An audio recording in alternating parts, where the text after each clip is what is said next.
Setter of the Year 3 times in a row, first time to do it as a freshman, sophomore, junior, and also Big Ten Player of the Year. Congratulations. How does it feel? Thank you. It's cool, and it's awesome that setters are kind of getting the recognition they deserve now. But I said this in another interview, like all of these awards are truly team awards, and especially as a setter, you can't win any awards if you don't have great hitters and great passers around you. So it feels awesome, but that's not the end goal at the end of the day. Rebekah, it's your last postseason run. Does it feel any different now that it's gotten here? Yeah, it does actually. I just feel like, I don't know, again, I think I talked about this, our team with complacency. I just feel like even when we do hit lulls, we're very quick to realize like what's at stake. And I just feel a lot more confident with this group moving forward. Like we could play anybody and we're going to see them as a threat. So we don't plan to coast against LIU, and so that excites me. What do you know about them? From what I can remember, didn't we play them last year? My freshman Your year. freshman year? Didn't they have good fundamentals? I remember them being kind of well. Yeah, they're scrappy. We're talking more about them today at practice. Yeah. Great mascot. Mm-hmm. Yeah. It does have a good mascot. Shark's pretty good. Bergen, I mean, this is what we've all looked to this time of the year. Is there any extra pressure that comes now? It's what you kind of built the past couple months too? I mean, a little bit, but it's mostly just kind of that outside noise that we try and not listen to. And even just like throughout the season, it felt like, oh, we have to stay undefeated. We have to keep this set streak. And it's at the end of the day, again, that's not our end goal. And now we are to the point where we're trying to get towards our end goal, but not putting any added pressure on that. We want to go out there and we want to play our best volleyball every day and every night. And whether that's in the regular season or in the postseason, we want to do the same thing and we want to go out and win. So, I mean, I think there definitely is a little bit, but a lot of it is the outside noise and just kind of trying to keep that out of our minds. How do you shut out that outside noise? How do you go about that? Really just leaning into our teammates, our coaching staff. We talk a lot about, like, the only thing that matters are the people in that locker room and not necessarily your parents, what they have to say, your family, any media, all that. Like, that's all just added noise. And so really just, like, leaning on each other and trusting each other. And it comes from the last 12 months of building chemistry with the rest of the team. And this is where it really starts to show. Rebekah, how do the emotions of playing in the postseason change over the course of your career? Does it feel different as a senior as it did in your previous years?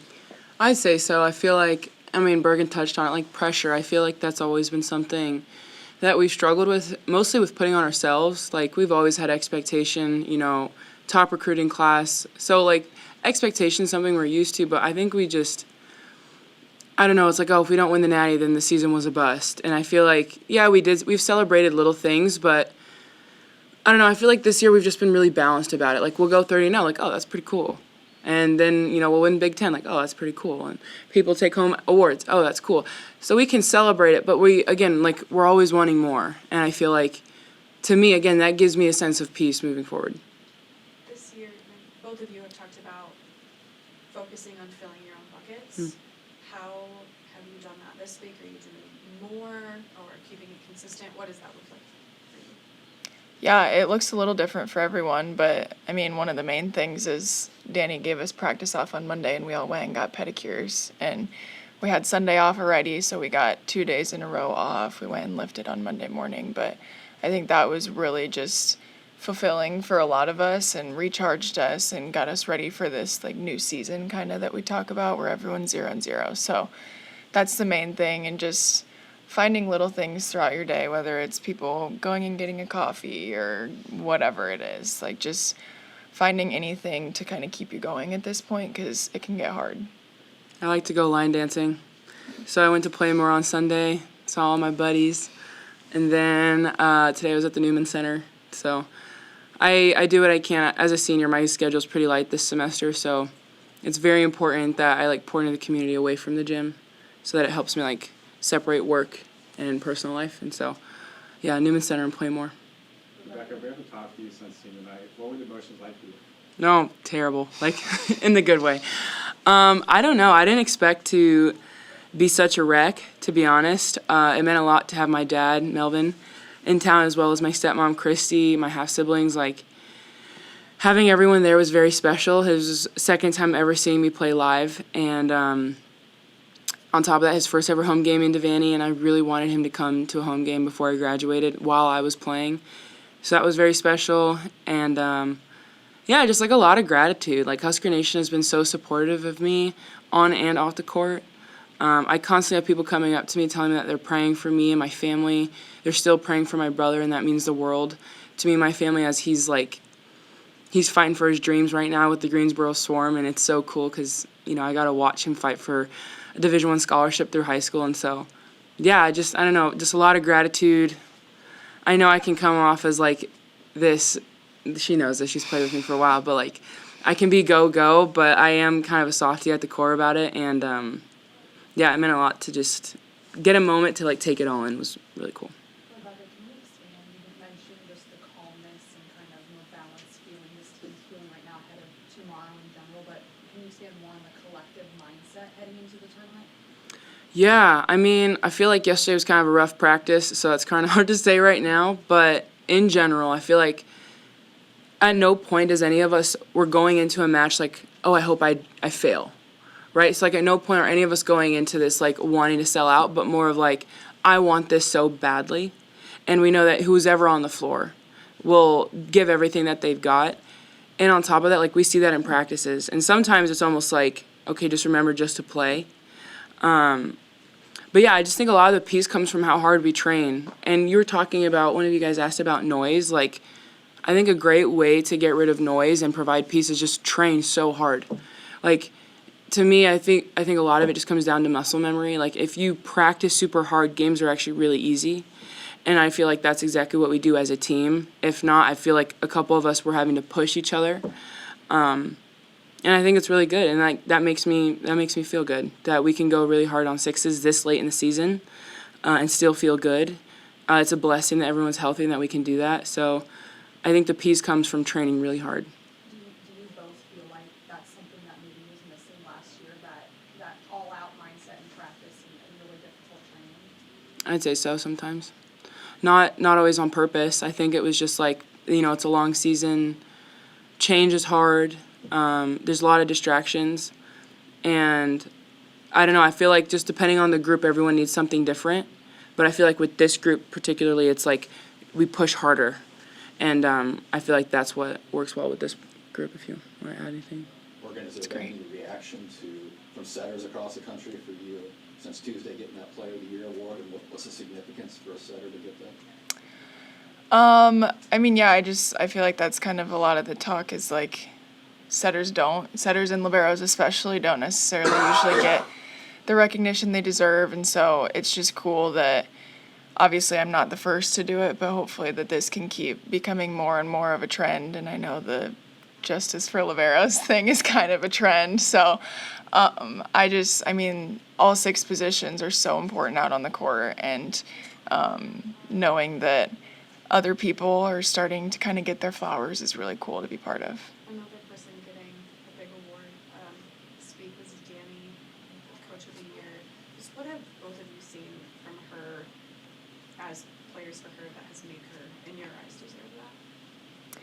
Yeah, I think she's just super genuine to herself, and she said coming in she's not going to try and be coach. She's going to be herself, and she really has stuck to that, which I applaud her for. I think that's so hard to do, just coming in after a legend and having such big shoes to fill. She didn't feel like she needed to stick to his script or do his plan. It was, I'm going to take what he's done, and he's done so many amazing things, and she was going to put her own little spin on it. So I think that's why she deserves it in my mind, is she took over a really tough job, and like she's coming in with these championship or bust expectations pretty much, and she's taken us to the place that we need to be at so far, and we're not to the end goal yet, but she's done a great job up until this point. Couple more? I want to add to that about Dani. The thing about Dani Bussboom, she knows exactly who she is, and if you're going to fill the role and come into a program that John Koch has built, you have to know who you are. And she has never shied away from a hard conversation, and I would say that's what made us so successful. Like, you have 17 girls who come from different backgrounds, different upbringings, and she's allowed us to flourish in talking to each other as people, and it's made the volleyball part really easy. Going off of that, this is obviously you guys' first postseason with her. How much, if anything, with her message or just how this week has gone so far has changed from the regular season as you enter a second season? I'd say the focus on fundamentals. I felt like yesterday was really good for us, just reminding us of the basics, and how, like, you know, the execution of fundamentals allows us to have really fun plays and play at a high level. And I say that's something that's different, I've noticed. And I see being a shift moving forward, like, okay, let's make sure we take care of the basics. Rebekah, now that you've worked with Brennan for a while, what have you learned from him this season? Oh my gosh, you can never, there's always a new route.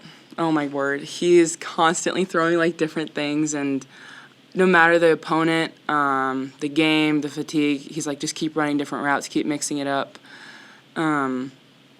Yeah, again, he's also like Dani in that way of like fundamentals. Like if my feet aren't to the ball, if I'm not to the blue line, lead arm, like those kinds of things, it makes trying new stuff a lot more hard.